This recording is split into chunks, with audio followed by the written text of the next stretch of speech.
What's going on, everybody? Welcome back to another late night in the Brew Lab with me, Lone Fox, your Brewmaster in Chief. And tonight, in the Brew Lab, I'm coming at you with part one of Lost Caverns of Ixalan spoiler talk. Yes, baby! Finally! The sets are coming back out with a regular sort of consistency. And just when I was starting to get a little bit bored and scratching the bottom of the barrel, a breath of fresh air. New cards are on the way. And for those of you who have just watched the latest brew that I put up on the channel, you would have seen at the end, hopefully, those of you that are cool enough to stick around to the end, some very badly worded discussion about the various new mechanics from yours truly. Literally, it was my first time really going through them, so I apologize for the sort of stuttery.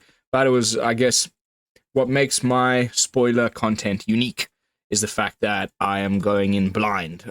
So I'm kind of just figuring things out with you and discussing, just basically having my thoughts out loud. So as you can see, I've shrunk myself a little bit. I brought myself down here. Then once we start scrolling up, I will move myself somewhere else. The reason for the shrinking was to get out of the way of the card text, and there's loads to get through. Wizards did the usual thing on day one of spoilers and just dumped the motherload on us. So I should probably just get cracking and jump right in from the beginning. Just before though, I wanted to show, this stuff I don't really care about. It's all weird commander stuff. But I wanted to just remind you that some cards from Ixalan have already been spoiled. I did touch on them briefly when it happened. Oh my goodness, there's so much new stuff all the time. Doctor Who, blah, blah, blah, blah, blah. I didn't even glance at any of this stuff. Like, just does not interest me in the slightest. So many treatments. Is this it? No. No. There we go. Way back on September 22nd, we got an initial little bit of a spoiler action. So we had some idea of certain things that were coming. Most importantly, quite a bit of these dual-sided cards.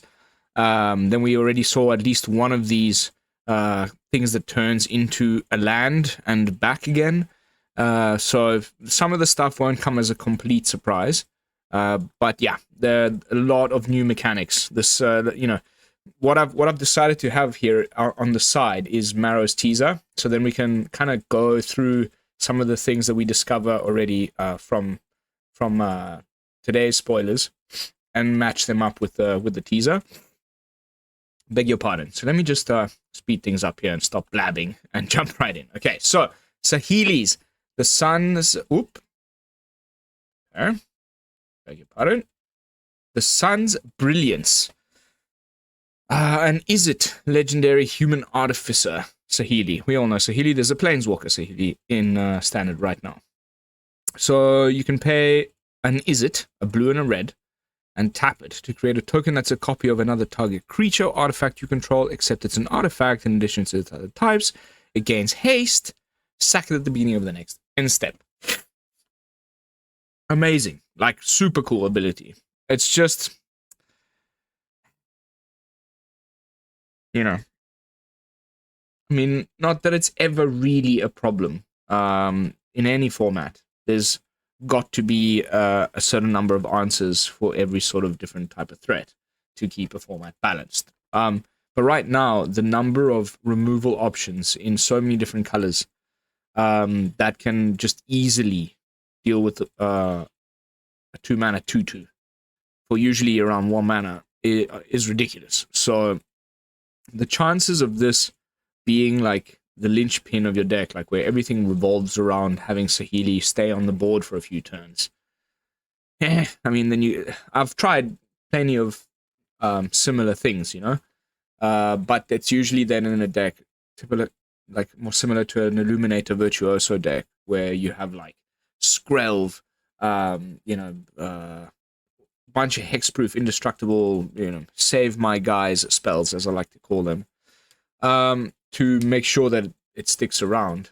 Most recently on the channel, we did the Toxic Otter in Simic. But if you need to load your deck with ways to protect Saheeli, and it's the main thing that you're doing, and I can't quite figure out what artifacts or creatures I want to be copying and then have sacking. There definitely could be something there, but I don't see it yet. So like weird. Again, these types of things make me think of Commander because of the legendary, because it's a mythic. Anyway, next up we've got the one and only Planeswalker of the set. As you know, since Wilds of Eldraine, going forward, there's only going to be one Planeswalker per set. Beg your pardon. In the case of the Lost Caverns of Ixalan, we have Quintorius Cand, a 5-mana Boros Planeswalker. It's been a hot minute since we had a Boros Planeswalker in Standard. And this one looks really interesting, and I can see the synergizing already. There's already some Quintorius's non-Planeswalkers in Standard right now that care about exiling stuff from graveyards and one, if I can remember correctly. And as always, he makes these 3/2 spirits. So, okay, static ability. Whenever you cast a spell from exile, deals 2 damage to each opponent, you gain 2 life. We've also got PNLR right now in Standard that cares about casting stuff from exile. We've got all the adventures. Like, there's starting to be a lot of nice overlapping cross synergies between sets when it comes to this thing where you want to be exiling stuff and then casting it from exile. So, you know, just that static line is pretty nice. Then you can, you know, bet your bottom dollar that a Planeswalker that costs 5 mana will have a way to protect itself. I like it that in this case it's a plus ability, so it comes in with 4 loyalty, immediately +1, you get a 3/2 white and red spirit creature token. Not terrible. Not a terrible little blocker. Then the -3 reveals the first new mechanic that I've touched upon in the end of the last Brew Tech, and I'm sure you're all already up to date on, having watched the debut video for yourself, or maybe you've gone and read the article on the official MTG website regarding all the new mechanics. But Discover is kind of the new fixed cascade that they're talking about. So you get to exile cards off the top of your library until you find something with mana value 4 or less, I believe it is, and then you can play it for free or optionally put it into your hand, which is different from the cascade mechanic. So I think it's gonna be insanely good. I think it's gonna break this format. Like, just that's my initial kind of like prima facie impression. Discover is going to be ridiculous. There's some cards already spoiled that I saw during the debut that make me worry. No, well, not too worried, kind of excited and worried at the same time. And then -6, exile any number of target cards from your graveyard, add 1 red for each card exiled this way. You may play those cards this turn. Wow. So yeah, you can see how that can be the like ultimate finishing maneuver. -6 Quintorius, which you can do. So you play it on 5, +1 goes to 5. On 6, you +1, it goes to 6. And then on turn 7, if you've protected it well enough, your Quintorius can ultimate. And for each one of those spells that you cast with now the mana that you've gotten, and you can, you'll probably make those spells, burn spells, so that you're not only burning them with the spell, but then with the static ability. That seems pretty damn cool. I'm super keen to try that. So, Quintorius, 5 mana Boros, newly sparked Planeswalker for the set. Next up, we've got the Abuelo, Ancestral Echo. 3 mana, Zorius, little 2/2 spirit. It's legendary, and it's got flying and ward 2. Got a bit of a block noise, guys. The ward 2 is pretty nice, right? Because this needs to sit there the turn it was played and not get killed. Then the next turn, you're not going to be playing something else for 4 mana and then waiting till turn 5 to do the activation, you're probably going to want to wait till turn 4 and use your mana to do the activation on your 2-drop. So I can't tell yet what 2-drop we want to be like exiling and returning to the battlefield. So blinking. But it is a really cool ability, put this with your prototype cards, for example. It's just a lot to ask for. If you want to put it just with like, let's say Steel Seraph, you're already committed into like 2 colors, and the blue prototype, for example, isn't so good. So you have to find some other reason. But at least in the case of Steel Seraph, you would play Steel Seraph on 3, or maybe play this on 3, then Steel Seraph on 4, hold up 1 mana for something, maybe some kind of save spell, and then on turn 5 you flicker your Steel Seraph, and then you get back an prototyped Steel Seraph that you can actually start doing things with on turn 6, which is when you would have been able to cast it anyway. Like, that's not a very good example. I'm trying to think of other things that we want to like be, especially 2-drops that we want to be, getting ETB triggers off of again and again, for example. Who knows? But the fact that it's a spirit means it might be relevant in like older formats. I'm just not a huge expert on that, so let me know what you think in the comments. Right, so now I need to move myself to the side here, so I don't obstruct the text. We've got Vito. Vito is back. Vito has always been... Oh, why does it do that all the time? Vito has always been one of my favorite characters. The last time we had a Vito was really cool in Standard. He did some amazing life-gainy, weird shenanigans, and this guy here doesn't look to be any different. Flying, 4/4 for 4 in Orzhov. He's a vampire demon. Cool creature types as well. And then whenever you sacrifice another permanent, you gain 2 life. If this is the first time this ability has resolved this turn, fine. Boom, you just gain 2 life. If this is the second time that ability is resolved, okay, each opponent loses 2 life. And then if it's the third time, you get a 4/3 white and black vampire demon creature token with flying. There's a card in the set, which we'll get to, I think. Otherwise, I've seen it around on Twitter, which is a new free sack outlet that's a 2-drop in Orzhov colors that's going to go right in the deck with this one. It's like just one of those cards that just says sacrifice. There's no cost to it or nothing. And that means if you build your deck correctly, it'll be it should be built in such a way that it's easy to trigger Vito 3 times in 1 turn and get all of the benefit of the text box on Vito, plus whatever other synergies you have going on because of the sacrificing, So I love me some aristocrats, and it's been a while since we've had, like, I really enjoyed that time when there was a little bit of a crossover between angels and clerics, and we had like a fairly good Orzhov life-gainy angel cleric deck. Maybe like Orzhov vampires again with like some life gain could be really, really cool. So I hope Vito ends up being sweet. But now here we have one of these. I mentioned it earlier in the in spoiler talk. They're these cards that are land on the other side, and this one has everybody kind of making memes already on Twitter. It's kind of like Mondrak, the Glory Dominus from March of the Machine. No, For All Will Be One. And it's a 6 mana legendary creature god, 6/6 with vigilance.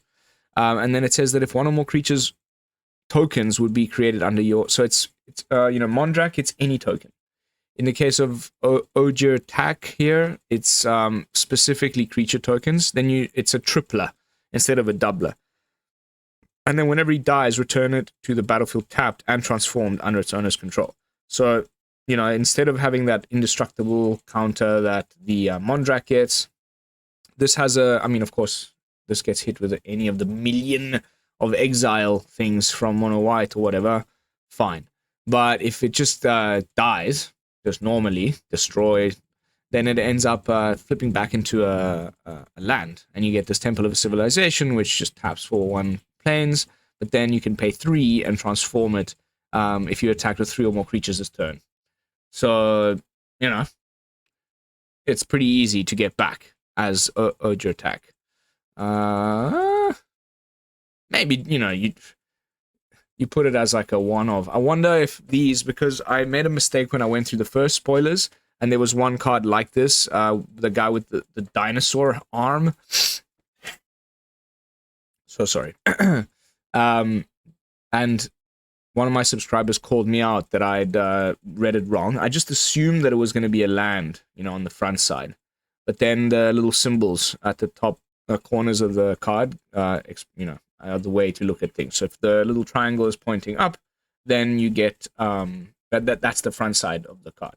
So they're all going to be creatures or something on the one side, and then the land is on the back side. But that's kind of even better. I guess it's just at that point,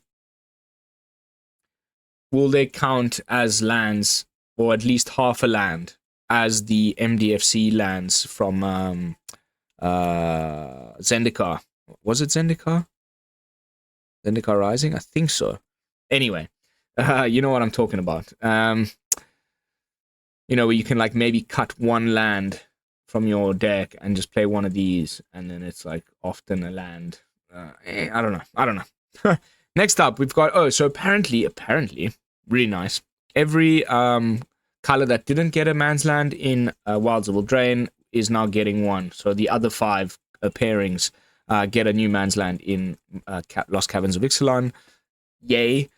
This Selesnya one is particularly good. So it enters the battlefield tapped, of course, and then it adds green or white, obviously, just like all the other ones, but then you can pay 4 and have it become a 3/3 green and white llama creature until end of turn. It's still a land. But then whenever it attacks, other creatures you control get +1/+1 until end of turn. I like that. I like that a lot in like a go wides tokens thing. You know, the opponent hits you with a sweeper, you're trying to recover, and you find you've got some like instant speed, flashy type, I'm thinking like resolute reinforcements or whatnot, where you like wait till the opponent's end step, flash in some like stuff that makes tokens or whatever, and then you activate Restless Prairie, swing with a 3/3, and make your little 1/1s into 2/2s, and suddenly you're getting in for like 9 damage. Sorry, 7 damage. You know, that type of stuff. Really good for little creature decks, which I'm more a fan of than control decks. So Restless Prairie, I think, is going to be pretty nice. Next up, we got. Okay, so this is the front and back of the Growing Rights of Itlimoc. You can see from the little arrows, as I mentioned earlier. There's also this little cutout here in the bottom of the card. When it enters the battlefield, you look at the top 4 cards of your library. So it's a 3-mana enchantment, legendary enchantment. ETBs, look at the top 4 cards of your library. You may reveal a creature card from among them, put it into your hand. Put the rest onto the bottom of your library in any order. At the beginning of your end step, if you control 4 or more creatures, transform it. And then...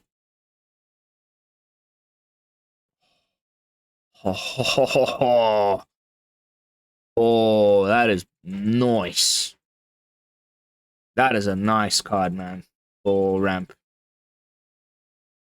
I can't wait to figure this one out to break it as much as possible. Because then, you know, if you just do it like logically in the curve, then by the time you transform this, you should have at the very least this tapping for 4 green. Pretty cool. Pretty cool. I like this one. Next up, we got Malcolm. Hey, I'm Malcolm. The Alluring Scoundrel. 2-mana, 2/1 with flash. Aha! We've got the ninja guy right now. You know, Shota World Champion card. The fairy. So, you know, another 2-mana, 2/1 with flying that has some sort of upside. So when it deals combat damage to a player, you put a chorus counter on it. Draw a card and discard a card. Then if there are 4 more chorus counters on Malcolm, you may cast the discarded card without paying its mana cost. I can imagine this on 2, then you swing, get a hit in, and then hold up like a proliferate spell, and then on turn like 4, you're casting like a thing for free that you discarded.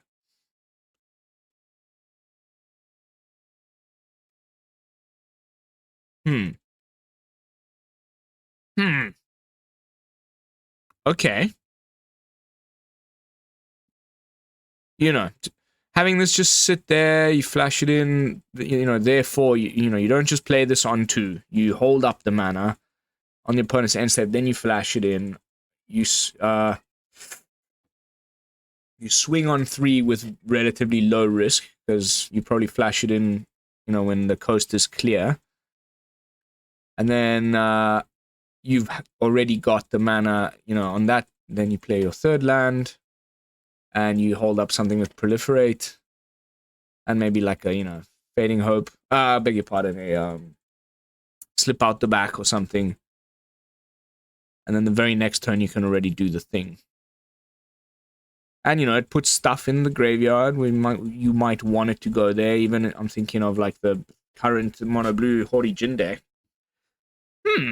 Interesting card. I hope it's not gonna be a problem. You know, I don't like anything that plays well with Haughty Jin, or in blue in general, but scary, potentially scary. Next up, we've got Uchbenbak, the Great Mistake, a 5-mana Dimir legendary skeleton horror. That's a 6/4 with vigilance and menace. Okay. And this showcases one of the other new mechanics in Descend. So this was the... Okay, now we've got Marrow's Teaser over here.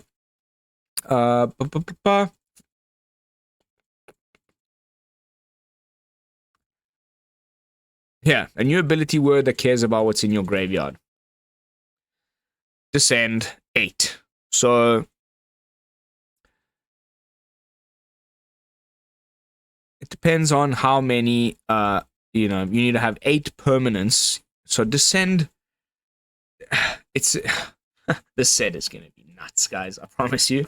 I'm still wrapping my head around it, but there'll be cards that say things like, depending on how many times you've descended this turn. So then, descending is just like any time that a permanent entered the graveyard this turn. Okay? But in the case of Uchbenbak here, Uchbenbak, there's a number fixed to it. So if there are 8 or more permanent cards in your graveyard, then you can do it. Right? Interesting. And then at the same time, on the very same card, we also get to see the one of the other things from the spoiler, the teaser here. Where was it? A new Deciduous counter. I think the finality is the new Deciduous counter. So finality counter says that if a creature with a finality counter on it would die, exile it instead. Which is pretty cool. Reminds me of reanimating stuff with, what's the 6-mana vampire with haste and flying? Olivia. You know, and then when Olivia dies, you also have to exile the other thing. You know, if this can't just keep getting reanimated. If it enters the battlefield with this Descend 8 thing, then it dies again. This time it'll be exiled. And there's a new counter that like will keep track of that. And it's, you know, by being deciduous, it means it'll be not just in this set. So we'll see that coming back going forward. But cool, this Descend thing. There's so many ways in which they've used it, just from the few cards we've seen during day 1 of spoilers alone. It's looking pretty fun. Next up, here we go. Here's another example. This card I saw during the debut video. So it's the Myco Tyrant. 3 mana in Golgari. Oh baby. For an Elder Fungus with Trample. Its power and toughness are star. That always means that it's based on something else within the game. In the case of Micro Tyrant, it depends on how many fungus and or saprolings you have in play. And at the beginning of your end step, you create X 1/1 black fungus creature tokens with this creature can't block, where X is the number of times you descended this turn. You descend each time a permanent card is put into your graveyard from anywhere. So you see, in this case, it counts the number of permanents you've put into the graveyard, and then, something happens. It's different from this one where it says descend 8, where it'll count, but it's still part of the same mechanic, this descending, very thematic, considering we are spelunking in some caves. Next up, I think this is secretly going to be one of the most broken uncommons in the set. Geological Appraiser. It's a 4-mana 3/2. You're like, why? Well, because when it enters the battlefield, if you cast it, discover 3. So you exile the top card of your library until you exile a non-land card with mana value 3 or less, cast it without paying its mana cost, or put it into your hand. Like I was, telling you earlier over here with Quintorius. It's nice that instead of just, maybe there'll be a time when you hit the thing you don't want to hit, and that would happen with Cascade, and it just feels bad. In the case of the new Discover mechanic, you've got this option to put it into your hand, which makes it feel a lot better if you whiff. Beg your pardon. Yeah. So, build your deck correctly. This will always be a 4-mana 3/2 that also puts another thing on the battlefield. If you put it or cast another, it's any non-land card, right? So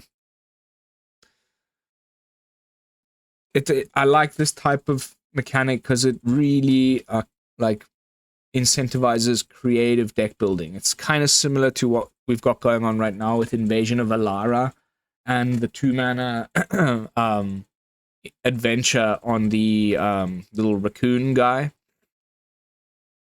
You know what I'm saying? So if you break these Discover cards properly, it'll end up that you kind of have a much higher probability of hitting on a specific card that you want to hit every time that you do it. But then I like that there's this, completely ridiculous 7-mana red sorcery that also has Discover on it that sort of flips that on its head. So you're rewarded for not hitting the thing that you specifically wanted to hit, because it'll create the number of treasure tokens equals to the difference. So Discover 10, if the discovered card's mana value less than 10, create a number of tapped treasure tokens equal to the difference. So, and, it can hit itself. There's some weird stuff with this one. Like, imagine your Etali, Etali hits this, or this hits an Etali, and then broken things. But, again, if you're trying to get to 7 mana in a red-based deck to cast a sorcery that just goes nuts, you'd probably just want to play the Etali instead, or maybe you put both of them in your deck. I cannot wait to see what people come up with this janky card, but it seems a bit. Next up, we got the Enigma Jewel, and this shows off another of the new mechanics. It's a 1-mana legendary artifact. Again, with this little bit of a sub-theme it's been building with the Cauldron deck right now. There's that 1-mana enchantment from the Aftermath set that reduces activated abilities. This one enters the battlefield tapped, and then you can tap it to add 2 colorless to activate abilities. Interesting, right? How much more reducing could you possibly want to reduce? The current version of that deck is actually pretty good and did fairly well at Worlds and didn't need this, but apparently it's an important, I haven't finished reading the story, but it's an important story piece, and so they had to make it super weird and special and legendary and mythic. But it's very convoluted. There'll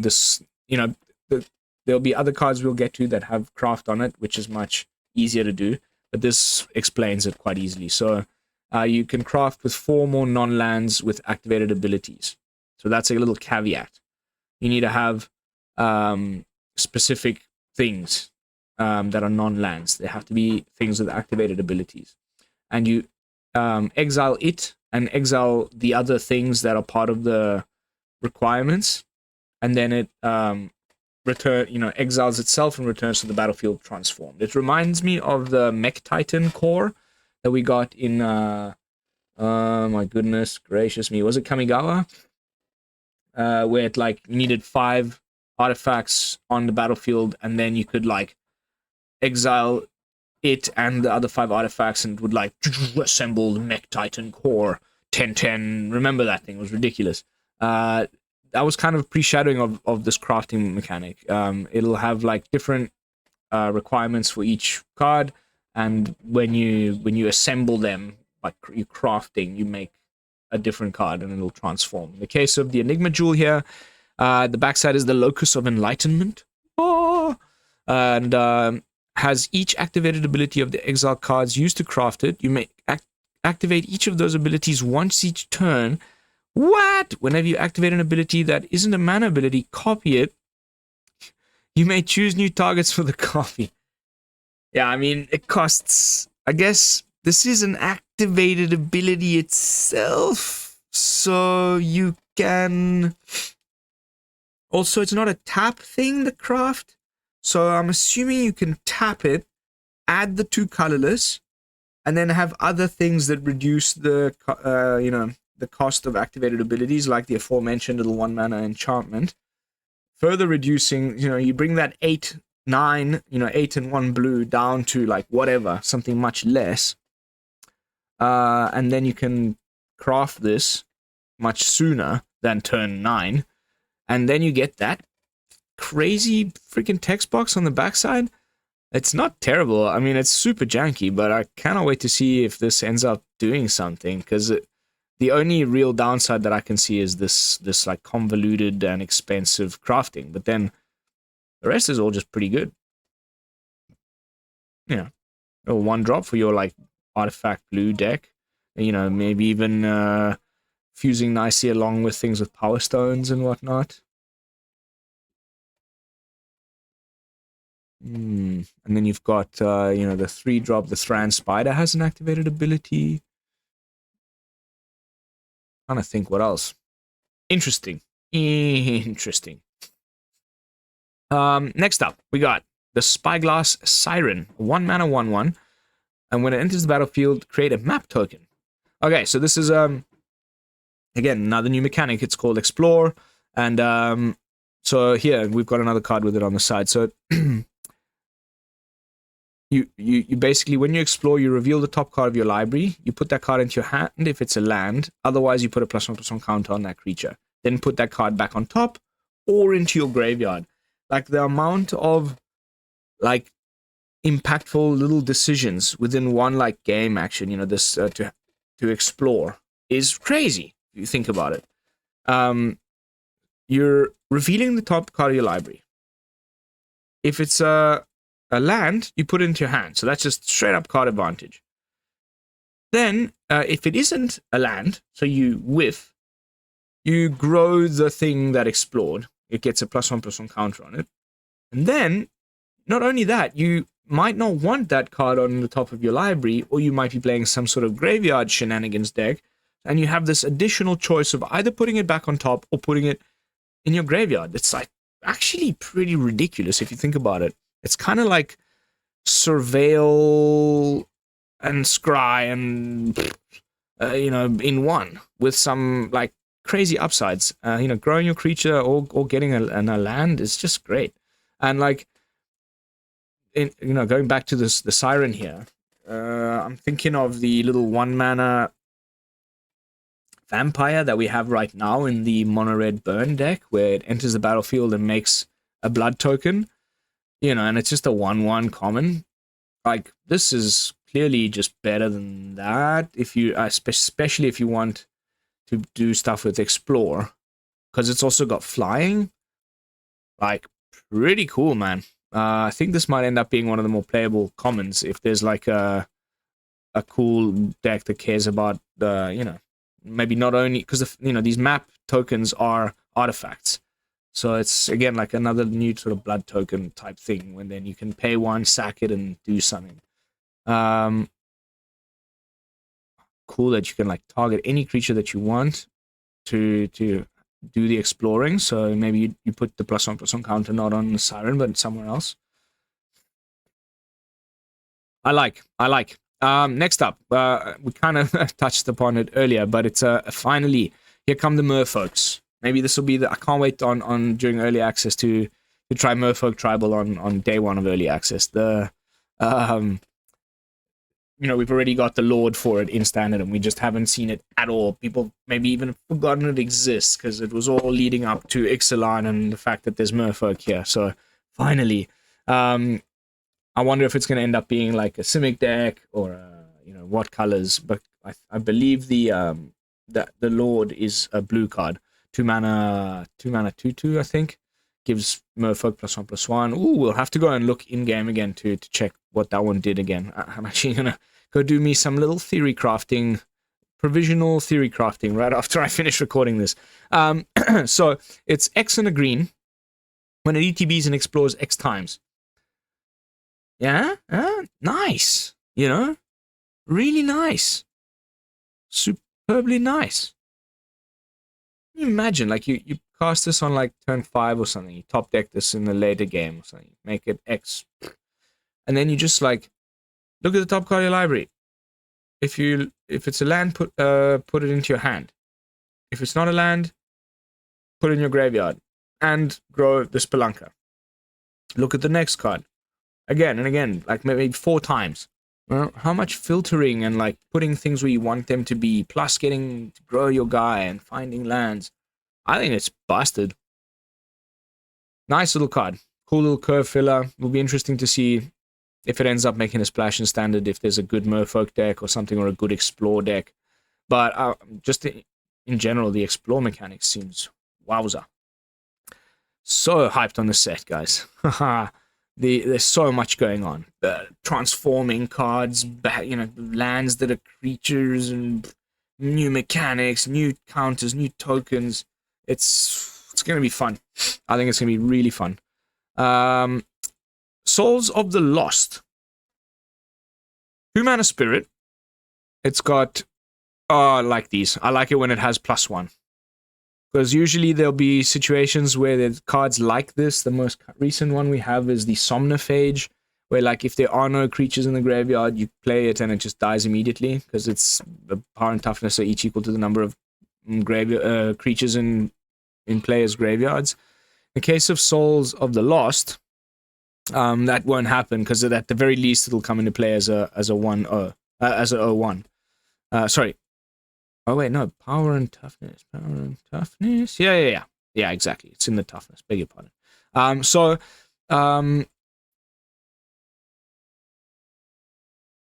Cool. So you kind of like descending. You sack a permanent. You'll get like value out of that. Yeah, I'm thinking even of veto over here. That's already your first veto trigger. You play a 2-drop, sack a thing, trigger your veto. And then it enters the battlefield, and depending on how you built your deck, could be pretty beefy. It's basically a Lurgoyf or whatever. Except it doesn't count creatures; it's permanents. And this Fathomless Descent is like this Fathomless Descent. It's all kind of part of this mechanic, the descending one. So like, wow, so stoked. Like the design space. So Souls of the Lost Powers equal to the number of permanent cards in your graveyard. That's toughness. Wow. Epic card. Also amazing artwork. Next up, we've got the blue one here of these double face landy type things. This one's the Everflowing Well. It's a 3-mana legendary artifact and enters the battlefield, mill 2 cards, then draw 2 cards. Nice. Then it's got Descend 8. At the beginning of your upkeep, if there are 8 or more, transforms into the Myriad Pools that whenever you cast a permanent spell using mana produced by the Myriad Pool. Oh! Ta-da! Mara's teaser. Where was it?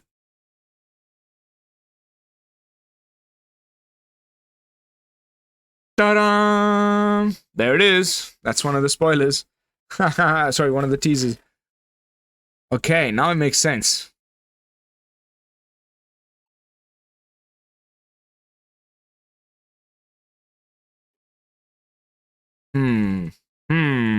Interesting.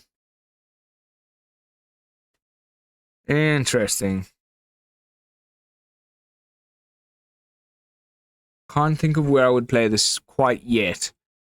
But wow, like so far we've just seen so many like crazy cool, like weird janky stuff. It's really making me like more and more excited about this set as we go along. Next up, we've got the Cenote Scout, a 1-mana 1/1 Merfolk Scout. When it enters the battlefield, it explores. So again, just a 1-mana explore thing. That's pretty cool. That's actually really cool. It's it's uncommon. Is that common or uncommon? Where's a common? Have we even had a common? Yeah, that's black. Yeah. This is uncommon. No, wait. Oh, these look really similar. Oh, wait, they're in the... yeah, obviously. So you, uncommon, you, uncommon. Nice. So we haven't seen any commons.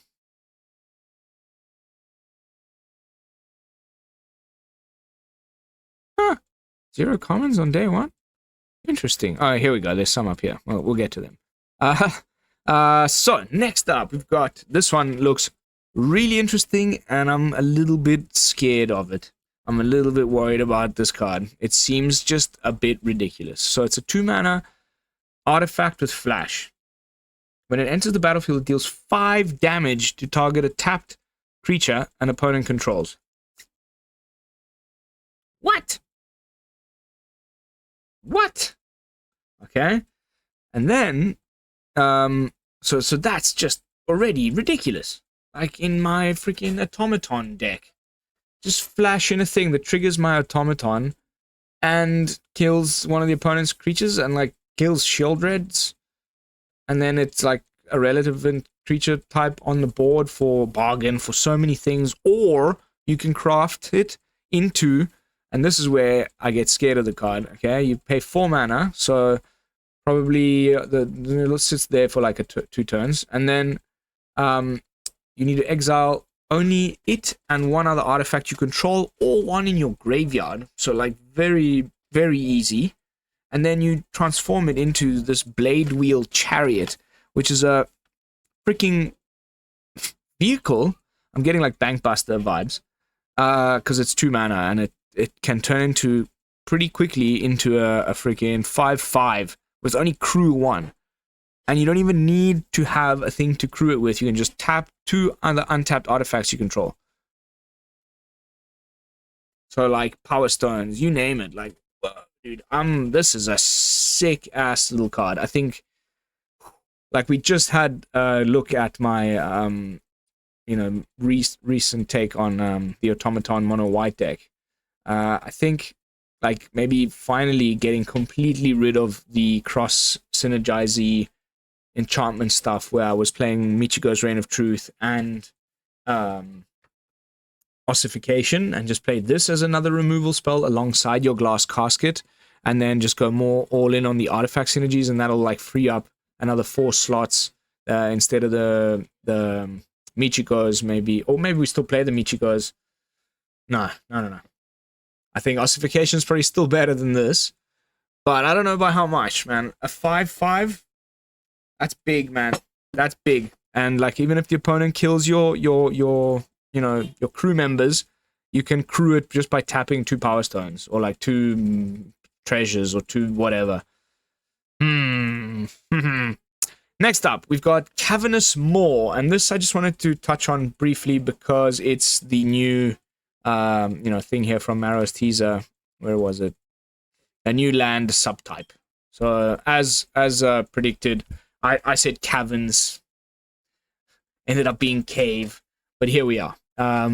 There's 1 in every color. Yeah, here we go. They'll show us. Oh no, wait. The ones in every color have this. Discover thing on the hidden one, hidden courtyard, hidden, but there's also, oh, this is the colorless one. No, this is the color. Ooh, this is a colorless creature land, and doesn't enter the battlefield tapped. Ooh, this is a doozy. It's got nothing to do with these, but it's still a cave. Cool. Cavernous Maw becomes a 3/3 elemental creature until end of turn. It is still a cave land. Activate only if the number of other caves you control plus the number of cave cards in your graveyard is 3 or greater. Probably gonna just end up being in limited or something where you might end up playing these caves a bit more, but like we'll get to these in a second. Very expensive. I don't know. Meh. But really, I just wanted to talk about this one because of the cave subtype. Next up, we got Cosmium Confluence. 5 mana sorcery in green. Choose 3. You may choose the same mode more than once. So you could go, destroy 3 target enchantments. Just search your library for a cave card, put it into your library, then battlefield taps. You find 3 caves, put them all. It's either 1/1/1 or 2. You know what I'm saying? Read the card. The same mode more than once. So that's really cool. I think that's super versatile. It might be just a little bit expensive at 5 mana, but put 3 counters on a cave you control out of nowhere. You pick the what? Okay, out of nowhere, the opponent's tapped out. Just bear with me. You have a cave. You put 3, 6, 9. It becomes a 9/9 with haste, and you swing for 9 out of nowhere. Am I right? I think I'm correct. That seems pretty decent. Then destroy 3, or just being able to. Wow, nice card. Actually, very nice little card there. Onto the Intrepid Paleontologist. A 2 mana 2/2. Okay, it's another 2 mana like mana dork that taps for mana of any color. This one's a little less strong than the current ones we have in standard. The Llanowar has 3 toughness. The oh my goodness, the one that has oil counters has 3 toughness and can become a bigger creature. This one seems a bit squishy, but it's rare. So what else does it do? Well, you can pay 2 to exile the card from your graveyard. And you can do that it's not a tap ability, so do that for as many times as you have mana to do so. And then you may cast dinosaur spells from amongst card you own exiled with Intrepid Paleontologist.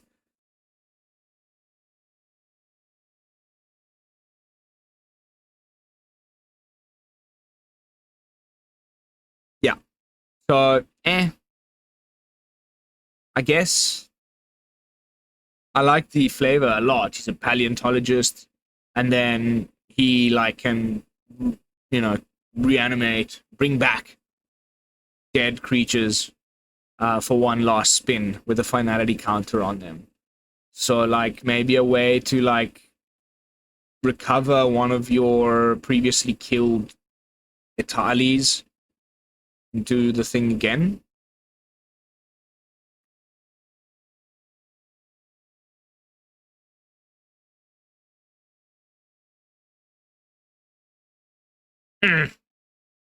I'm not seeing it because there's no reduction or anything. So you exile your Itali. Woo! Now they killed your Intrepid Paleontologist. Whoops! So I just lost my Itali. Now I can't interact with it anymore, and I also lost my Paleontologist. So I'm assuming this is the type of thing where deep late game, 9 mana, turn 10, whatever. Play this for 2, and then you can immediately do the thing, because it's not a tap ability, so even if it's got Summoning Sickness, you can pay 2, exile card from your graveyard, and you would pick your Itali, in the case of this example, and then immediately cast your Itali. It's weird. Weird card. Next up, we got... Ooh. Hello. Gishath. The Sun's Avatar. 8 mana, 7/6. Woohoo! I love it. So far, these massive dinosaurs we've seen so far, they cost a lot, but they have you can reanimate them. They have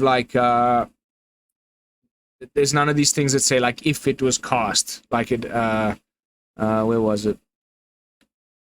Now we had it recently.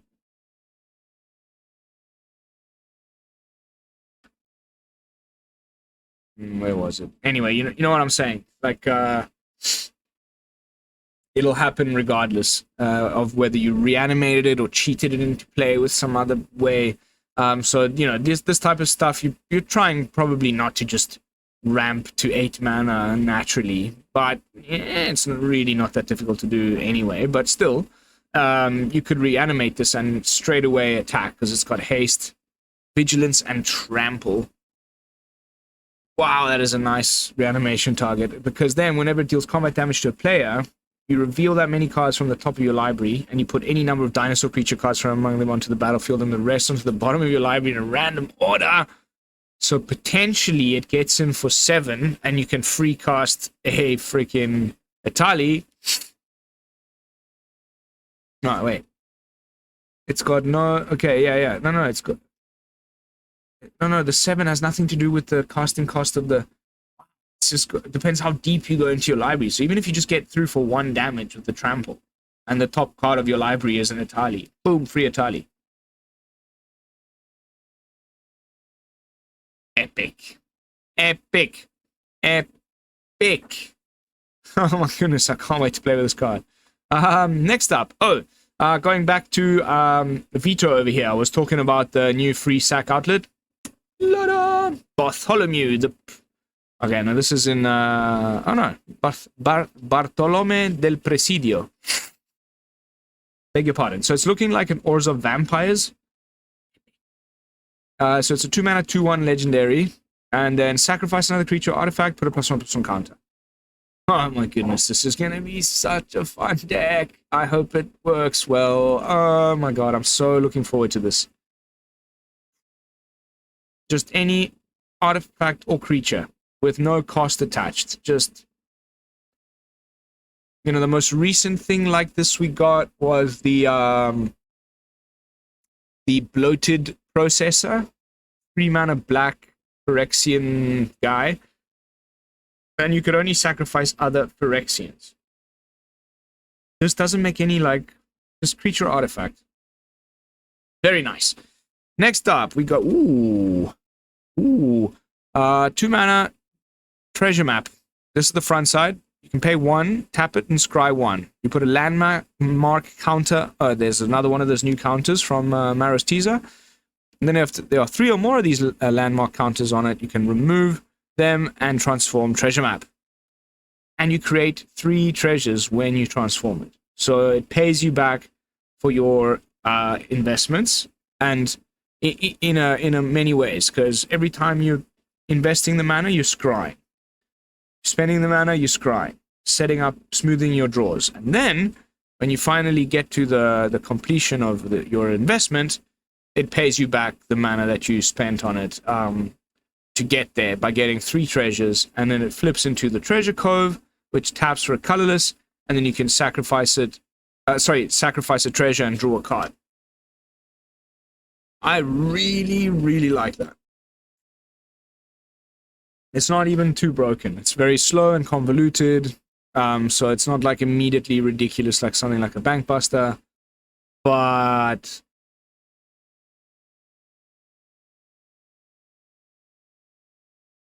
very nice. You don't need the treasures. I mean, you don't need the card draw. Fine. Use the treasures to, you've now not only got 3 treasures plus the treasure cove. Does it transform? Doesn't enter the battlefield tapped when it transforms. So you immediately get to then tap the treasure cove and the 3 treasures you just made, plus whatever other mana you have in play. Nice. Very nice. This one's my favorite one so far, honestly. The colorless one. Next up, we got Chart a Course. Draw 2, then discard a card unless you attack this turn. So, kind of the +1 on Kaito, but different slightly. But, if you attack, you don't need a discard. That's cool. Not bad. Still uncommon. Alright, now we've got these hidden things. I was gonna, I mentioned them earlier when I was going through the Cavernous Maw here. So, like I said, there's 1 in every color. And they always enter the battlefield tapped, and then they tap to add a mana of the color that they are. And then they have this, 5. They all cost the same. It's at 5 mana, 4 colorless, and 1 of them.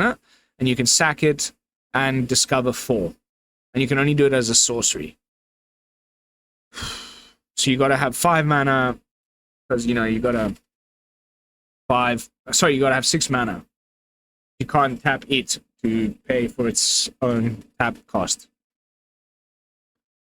So this is happening very late in the game, and I guess you can have things that reduce the activated abilities of things, so maybe there's that. And then you get you get to discover 4, which is nice.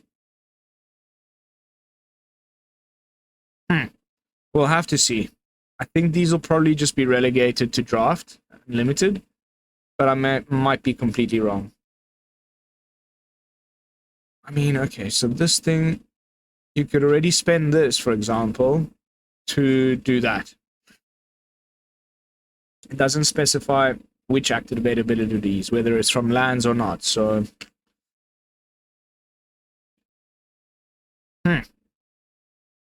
Interesting. Very interesting. Next up, we got the Idol of the Deep King. Oh no, beg your pardon, we got the... Ooh. 2 mana rare legendary artifact. Pay 2, mill 2 cards. Self-milling. Right? And then you can craft with a dinosaur, a merfolk, a pirate, and a vampire. So you pay 4 and you exile this artifact, and then 4 from among permanents you control and/or cards in your graveyard. Return this card transformed under its own control. Craft only as a sorcery. And then it comes back as transformed as the Grim Captain. So if you built your deck correctly, you fill it up with dinosaurs, merfolks, pirates, and vampires. It has to be exactly one of each, not and/or. So maybe you have some in play, maybe you've milled some, the card itself helps you mill, and then at some point you can pay 4 at sorcery speed and craft it into this ridiculous thing. 7/7, menace, trample, lifelink, hexproof. And then whenever it attacks, each opponent sacrifices a non-land permanent. Then you may put an exiled creature card used to craft the Grim Captain onto the battlefield under your control, tapped and attacking. Oh, that makes it so much better. Oh, wow. Cool, man. What a crazy set so far. I mean, almost every card is just like a Janklord's dream. This is gonna be so fun to try.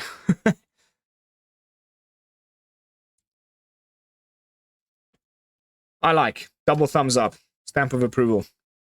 Next up, Idol of the Deep King. I'm starting on this side because it's the front side. And I believe that this is the card from here. A popular Tempest sorcery that returns as an enter the battlefield effect. I'm assuming that they mean this. When it ETBs, deals 2 damage to any target. It's got flash. Really nice. So you flash it in. And does that. Pew pew. 2 damage. And then you can craft an artifact. So, treasure you got lying around, whatever. Pay 3. And then it comes back as the Sovereign's Machakhuitl. And it's nice because it's got one of those auto equips. Not bad for a little common, actually. An equipment that can be flashed in, remove something, or just go face, and then immediately equips itself and gives a fairly decent, like, little +2/+0. It's not terrible. That's really not a terrible little common. I just think the 3-drop slot might be a little packed in the equipment stack. But, yeah, nice. Next up. Are we getting close to the end? Yes. Almost there, guys. I promise. Brood Rage Mycoid. 4 mana, 4/3. It's a fungus, so this guy cares about it. The little Myco Tyrant over here. Beginning of your end step if you descended this turn, so if any permanent was put into... No, this one won't do it like multiple times. It's like, even if you descended 10, as long as you descended at least once this turn, you create a 1/1 black fungus creature token with blah blah blah.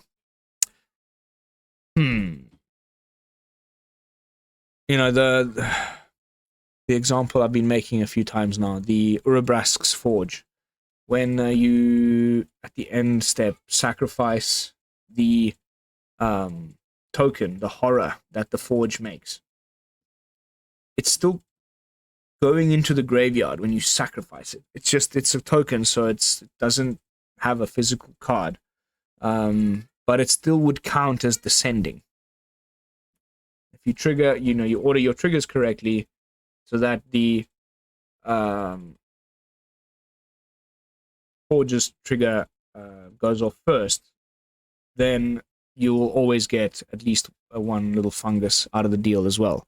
I'm not saying that's like the new greatest synergistic deck. I was just trying to give you guys an example of how that could work. But there's obviously plenty more ways of descending. Next up, Distant Echo. 5 mana Spirit Cleric. Ooh, our first bulk common. When it enters the battlefield, draw a card. Then descend 4. As flying as long as there are 4 more. Cool little common for draft, probably. Next up, we've got Song of Stupefaction. Nice little word there. 2 mana, aura. Enchant creature or vehicle. When it enters the battlefield, you may mill 2 cards. You may put the top 2 cards of your library into your... Or you may mill. You may. But the milling counts as descending, right? And then it's got Fathomless Descent. Enchanted permanent gets -X -O, where X is the number of permanent cards in your graveyard. So it reduces the power only. So it can never be a removal spell. Dang it. Blue will never get something like that, really. So it makes sense, but cool. Maybe in the, deck I've been trying so many times to make and just cannot make work. There's the Ariette deck and the Hilda deck. Both that kind of care about auras and tapping things down. And this could be a nice new little aura for that, but I don't think so. It seems a little bit meh. Probably just in draft. Next up, Miner's Guidewing. It's a 1 mana 1/1 flying vigilance. Wow, what's with all these 1 mana 1/1 flyers? Interesting though. 2 of them in the same set. This one's a birdie. When it dies, target creature you control explores. That's really not too shabby. Get that down. It's got the vigilance. You can start swinging in the air. Maybe you've got stuff to grow it a bit. And then if it gets killed, eventually opponent gets annoyed with this little 1/1 in the air just getting in. Bing, bing. They kill it. And then you just target your other creature and explore. And then either put a land in your hand or grow the creature. Sick. That's a nice little 1-drop. Don't know where it'll fit quite yet, but it's a good 1-drop. Next up, Waterwind Scout, 3 mana for a 2/2 flyer. When it ETBs, make a map token. Meh. Ooh, Dragon Dinosaur. Haha! Bone Horde Dracosaur. I haven't seen this one yet. 5 mana for 5/5 flyer with first strike. Okay, no haste. Does nothing when it ETBs. So 5 mana, do nothing. But if you can untap with it at the beginning of your upkeep, exile the top 2 cards of your library. You may play them this turn. If you exile the land card this way, create a 3/1 red dinosaur creature token. If you exile the non-land card this way, create a treasure token.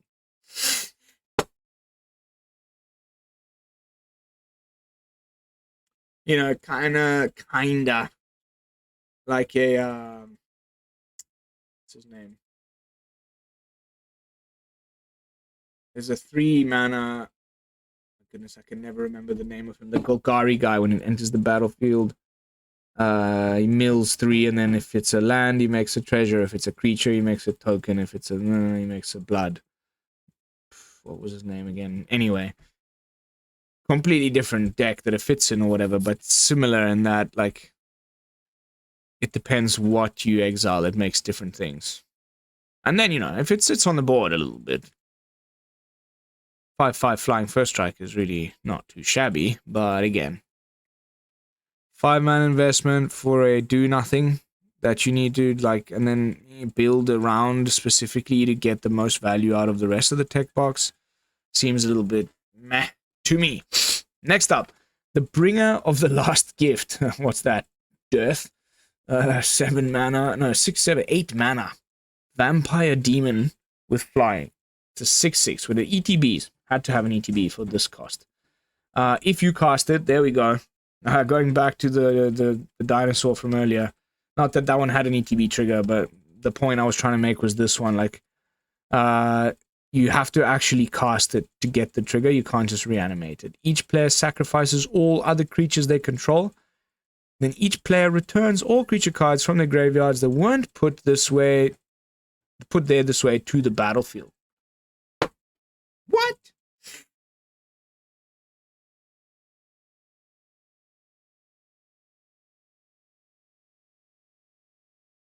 Okay. Like a one-of in your weird reanimation deck where the opponent like kills your stuff, and they don't have stuff, but you have stuff, and then at some point you play this and opponent like maybe he's playing, control deck, he's got just creature tokens from Wandering Emperors and he's trying to kill you like that or something, and he kills all of his stuff and nothing comes back, and you lose none of your stuff because you had nothing, but then you get all of the stuff that he killed previously back. All cards from their graveyards that weren't put there this way to the battlefield. Okay, definitely gonna try it. Seems a little bit janky, but an interestingly designed Magic card for sure. Next up, we got the Poison Dart Frog. Oh, isn't he cute? Now lick that guy and see some freaking crazy stuff. Looks like that's what this guy did. So 2 mana 1/1 with Reach. It's a frog, they put Reach on it. You can tap it to add a mana of any color, and then you can pay 2 to give it Death Touch until end of turn. Hey, that's not that terrible. Another 2 mana tap for a mana of any color thing, like the Paleontologist. This one is common, but it's because it's a 1/1. This one's a 2/2. This one does funky stuff, but this also does some funky stuff. I don't know, maybe this could have been uncommon, but anyway. Really cute art. Not terrible. Probably good in limited. And we've arrived. Let's do one last refresh of the page. Boop. Haha. Couple more. Nice. Oltec the Cloud Guard. Yeah. Draft common. And the Thrashing Brontodon. Another thing that you pay 1, sack, destroy. But for 3 mana, usually these things cost 2 mana. But this one's a little bit more juicy stats. Nice card, actually. I think if you're playing like Dinosaur Tribal and you're trying to find a way to like have a high amount of creatures in your deck, because it's probably going to be a mostly like creature synergies deck, then you want to try and have your creatures also act as other things. In this case, it's a creature and artifact and enchantment removal, which you need to have some of in almost every deck. So nice. Maybe even ends up being like sideboard tech for a Dino Tribal deck in best of 3 or something when you're playing against enchantments. Nice. Next up, we got 2 more. Last 2, and then we're done. Wow. This one's in Japanese, so I have to click. Bloodletter of Al-Aklazots. Aklazots. 4 mana. So again, anytime you see that, yeah, Sheoldred.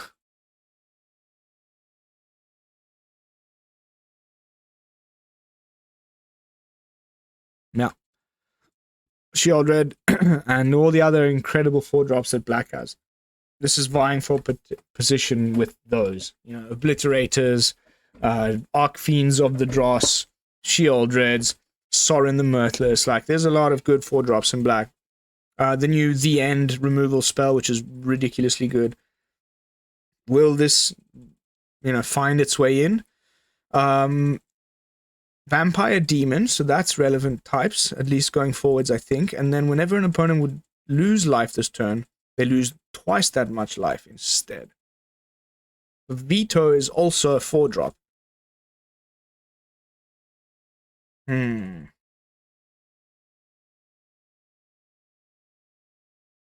but he's legendary. Maybe you play like just a couple copies in your like vampire, demon, drain and gain deck. Maybe. I like the art more than anything. I'm trying to like convince myself that this is playable just because I love the artwork so much. That is gorgeous. But I don't know whether a 4-mana 2/4 with no ETBs and stuff is going to be like better than Shieldred or whatnot. But that, if you can really build your deck around like all of those sack triggers and gain and drain stuff, then the additional 2 more loss is actually quite relevant. It starts to really stack up if you have like Veto in play. I'm thinking right now we have Ran, the Executioner Thran or whatever. There's like it's a 2-mana Phyrexian vampire that cares about things dying, and then this and Veto, and there's the new 2-drop guy that's a vampire. The brewing juices are starting to flow. And last but not least, guys, my voice is starting to feel it. We have arrived at the end of day 1 of spoilers with the sinuous Benthesaur. It's a 6-mana blue dinosaur. When it enters the battlefield, you look at the top card of your library, exit the number of caves you control, plus the number of cave cards in your graveyard. Put 2 of those cards in your hand, and the rest in the bottom of your library in a random order. Nothing much I can say about that. Alright, guys, that is going to be it for this episode of Spoiler Talk, Part 1, Caverns of Ixalan. And yes, I know it was long and rambly, and I know the view numbers on these videos are very low, but honestly, I've said this many times before, I also really do these things for myself. It's my way of discovering a set. I talk the cards to myself. I'm essentially in this room by myself. I know I'm talking with you guys, but you know, it's like just me reading through the cards out loud and going through some initial preliminary brewing ideas and seeing how it might synergize with the stuff we already have. And I love doing that, whether the view numbers are high or not.